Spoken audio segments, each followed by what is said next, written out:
और इधर ओवैसी के गढ़ में सेंध लगाने के लिए बीजेपी ने माधवी लता को चुनावी मैदान में उतारा है। अभी तक की अगर बात करें तो ओवैसी बिना चुनौती के ही लगातार हैदराबाद से जीत रहे थे। इस बार उनकी राह आसान नहीं नजर आ रही है क्योंकि माधवी लता हर मुद्दे पर उनको चुनौती दे रही हैं। एक रिपोर्ट आपको दिखाते हैं।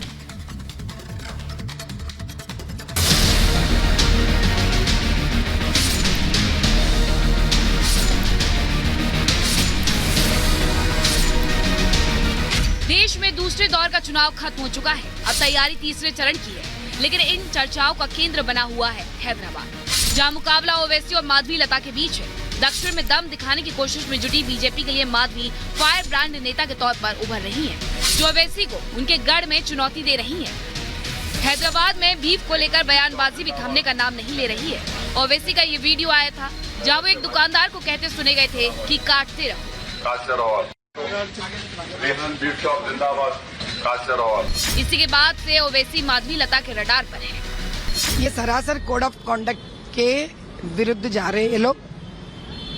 इन पर तो तुरंत एक्शन लेना चाहिए इलेक्शन कमीशन, क्योंकि जब इतना पब्लिक में ये लोग ये कह रहे हैं कि बीफ काटो और खाओ, और वो लोग रिलीजन के नाम पर भी, जैसे कि वो लोग मस्जिद के नाम पर वोट पूछ रहे हैं, दिसंबर 6 का नाम छेड़कर वोट पूछ रहे हैं, बाबरी मस्जिद का नाम छेड़कर वोट पूछ रहे हैं, तो ताज्जुब की बात है ये सारे एक ऐसे पढ़े लिखे बैरिस्टर साहब के मुंह से निकल रहा है। ओवैसी निशाने पर है क्योंकि चुनावी मुकाबला है, मगर अपने गढ़ को खतरे में देख ओवैसी जनता के बीच जा रही है, घर घर प्रचार कर रहे हैं, क्योंकि माधवी कोई मामूली कैंडिडेट नहीं है।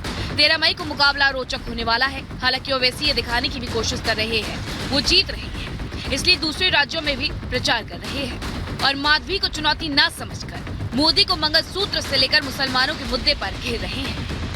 भारत के मुसलमानों को हमारी हिंदू माँ और बहनों का मंगलसूत्र छीनकर उनको दिया जाएगा। नरेंद्र मोदी, अगर आप बात मंगलसूत्र की करेंगे तो बात बहुत दूर तक जाएगी। मेरी जबान मत खुलाओ, बात बहुत दूर तक जाएगी, क्योंकि अगर तुम्हारे मुंह में जबान है तो मेरे मुंह में भी जबान है। पूरा शिजरा खोल सकता हूँ मैं यहाँ पर। मंगलसूत्र हो या मुसलमान हो या बीफ, इन मुद्दों की 24 के चुनावी समर में खूब चर्चा है, मगर माधवी का फोकस क्लियर है। ओवैसी को मजहबी सियासत के अखाड़े में टक्कर देना या मुकाबला बीफ के जरिए क्या भावनाएं आहत करने का है।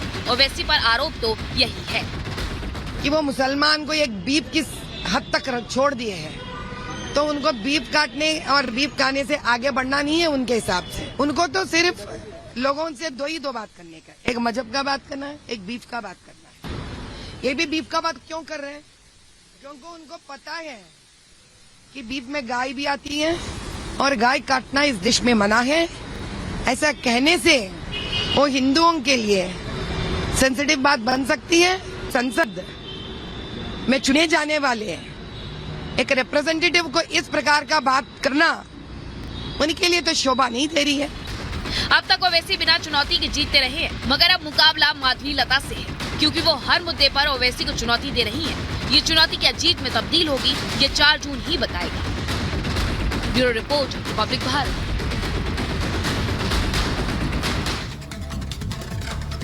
और इधर अमेठी और रायबरेली में भी सियासी माहौल गर्म है। वहां पर राहुल और प्रियंका गांधी में की उम्मीदवारी पर मल्लिकार्जुन खड़गे फैसला लेंगे। एक रिपोर्ट आपको दिखाते हैं।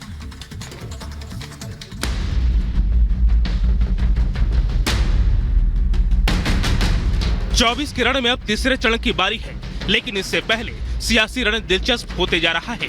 खबर है कि राहुल गांधी अमेठी और प्रियंका गांधी रायबरेली सीट से चुनाव लड़ सकती हैं। सूत्रों के मुताबिक कांग्रेस सीसी की बैठक में ये प्रस्ताव दिया गया। हालांकि आखिरी फैसला कांग्रेस अध्यक्ष मल्लिकार्जुन खड़गे को करना है। सीसी की बैठक में कांग्रेस नेता केसी वेणुगोपाल, प्रताप सिंह बाजवा और अमरिंदर सिंह राजा वड़िंग समेत कई दिग्गज शामिल थे। दावा किया जा रहा है कि जल्द ही बैठक कर अमेठी और रायबरेली पर कांग्रेस उम्मीदवार का ऐलान कर सकती है। रायबरेली से प्रियंका का नाम तय किए जाने की उम्मीद है। सोनिया गांधी के चुनावी राजनीति से अलग रहने के ऐलान के बाद रायबरेली में भी अब तक सस्पेंस बना हुआ है। हालांकि राहुल के अमेठी रिटर्न्स को लेकर अब ये सवाल भी उठने लगा है कि क्या वायनाड में राहुल को हार का डर सता रहा है, इसलिए वो 2 नाव पर सवार होने जा रहे हैं। Bureau report, Republic Bharat.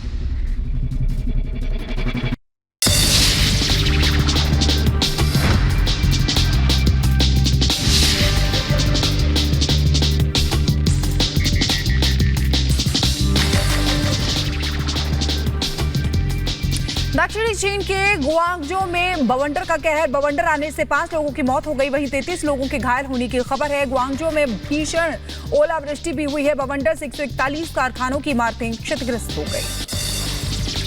रूसी प्रशांत बेड़े ने अब जापान सागर में किया नौसेना अभ्यास। रूसी युद्धपोतों की एक टुकड़ी ने पीटर द ग्रेट खाड़ी और जापान सागर में लाइव फायर समेत व्यापक नौसैनिक अभ्यास किया। यमन के हूती विद्रोहियों ने एक और अमेरिकी ड्रोन को मार गिराया। ड्रोन को निशाना बनाकर किए गए मिसाइल हमले का हूती विद्रोहियों ने वीडियो जारी किया। वीडियो में अमेरिकी ड्रोन का मलबा पड़ा मिला। वहीं आगे बढ़ते हैं। इजरायल ईरान में तनाव के बीच इराक के गैस फील्ड में ड्रोन हमला हुआ है। ड्रोन हमले में 4 प्रवासी कर्मचारी मारे गए हैं और कई लोगों के घायल होने की खबर है। हमले का सीसीटीवी फुटेज भी सामने आया। अभी इस हमले की जिम्मेदारी किसी संगठन ने नहीं ली है। ताइवान की राजधानी ताइपे में परमाणु हमले के खिलाफ लोगों ने किया विरोध प्रदर्शन। परमाणु ऊर्जा संयंत्रों को बंद करने की मांग की। बारिश के बीच प्रदर्शनकारियों ने रेनकोट और पुआल टोपी पहने हुए रोड पर लेटकर प्रदर्शन किया।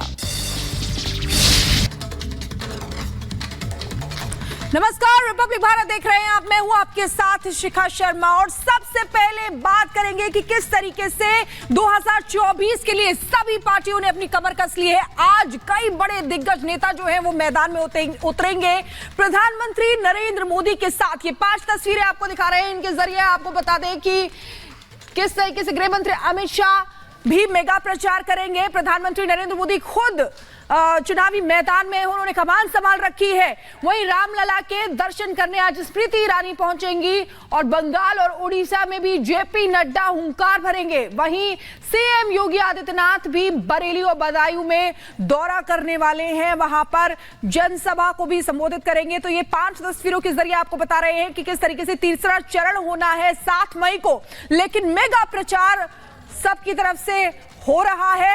बीजेपी की तरफ से कमर कस ली गई है, जिसकी कमान जो प्रधानमंत्री नरेंद्र मोदी ने संभाली हुई है। इन 5 तस्वीरों के जरिए आप समझ सकते हैं कि कई बड़े दिग्गज जो है चुनावी मैदान में है और किस तरीके से लगातार 400 पार का नारा जो है वो बुलंद किया गया है बीजेपी की तरफ से। और इस 400 पार करने के जो मिशन है उसमें प्रधानमंत्री नरेंद्र मोदी खुद आगे बढ़ रहे हैं और लगातार ताबड़तोड़ प्रचार कर रहे हैं, रैलियां कर रहे हैं, जनसभा को संबोधित कर रहे हैं, जनता से बात कर रहे हैं। इसी के तहत आज वो कर्नाटक में चुनावी रैली करने वाले हैं। एक रिपोर्ट आपको दिखाते हैं।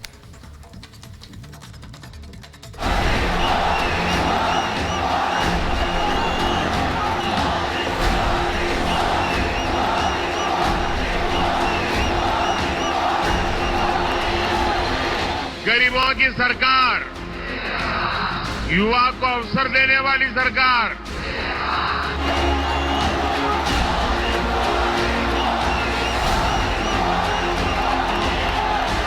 आपके एक वोट ने आर्टिकल 370 को जमीन के भीतर दफना दिया। मोदी की जीत वाली गारंटी दक्षिण से ही पूरी होगी। मोदी के 400 पार वाला टारगेट दक्षिण से ही अचीव होगा। शायद यही वजह है कि पीएम मोदी मिशन दक्षिण को लेकर लगातार एक्टिव दिखाई दे रहे हैं। एक बार फिर प्रधानमंत्री मोदी 2 दिनों के दौरे पर आज कर्नाटक पहुंच रहे हैं, जहां पीएम आज और कल कर्नाटक के तूफानी दौरे पर हैं। आज वो 5 जिलों में सार्वजनिक बैठकों को संबोधित करेंगे। लोकसभा चुनाव के लिए अपने प्रत्याशियों के लिए जनता से आशीर्वाद मांगेंगे। चुनाव का वक्त है। मिशन दक्षिण के साथ ही पीएम मोदी हर जगह चुनाव प्रचार कर रहे हैं। शनिवार को पीएम महाराष्ट्र के दौरे पर थे, जहां कोल्हापुर में पीएम मोदी उद्धव ठाकरे पर जमकर बरसे। जो डीएमके पार्टी, वो उनकी खासम खास वो कह रही है सनातन को गालियां देने पर अब उतारू है। कहती है ये सनातन तो डेंगू है, मलेरिया है। और जो लोग सनातन के विनाश की बात करते हैं उन्हें इंडिया गाड़ी के लोग महाराष्ट्र बुलाकर उनका सम्मान करते हैं। ये दृश्य देख करके मुझे तो सोचता हूं बाला साहब के ऊपर कितनी बीती होगी। इंडी अगाड़ी वोट बैंक की राजनीति में इतना गिर गया है कि शिवाजी महाराज की धरती पर ये औरंगजेब को मानने वालों से जाकर के मिल गए हैं। मोदी अपने मिशन 400 पार के तहत ताबड़तोड़ दौरे कर रहे हैं। महाराष्ट्र के कोल्हापुर के बाद पीएम गोवा पहुंचे, जहां कांग्रेस को जमकर घेरा और कांग्रेस के इरादे सबको बता दिया। हमारी अप्रोच तुष्टीकरण की नहीं, हमारी अप्रोच संतुष्टीकरण की है। पिछले 10 वर्षों में इतना सब कुछ हुआ है, लेकिन मोदी चैन से बैठता नहीं है। लोग परेशान हो जाते हैं, मोदी जी इतना दौड़ते क्यों हो?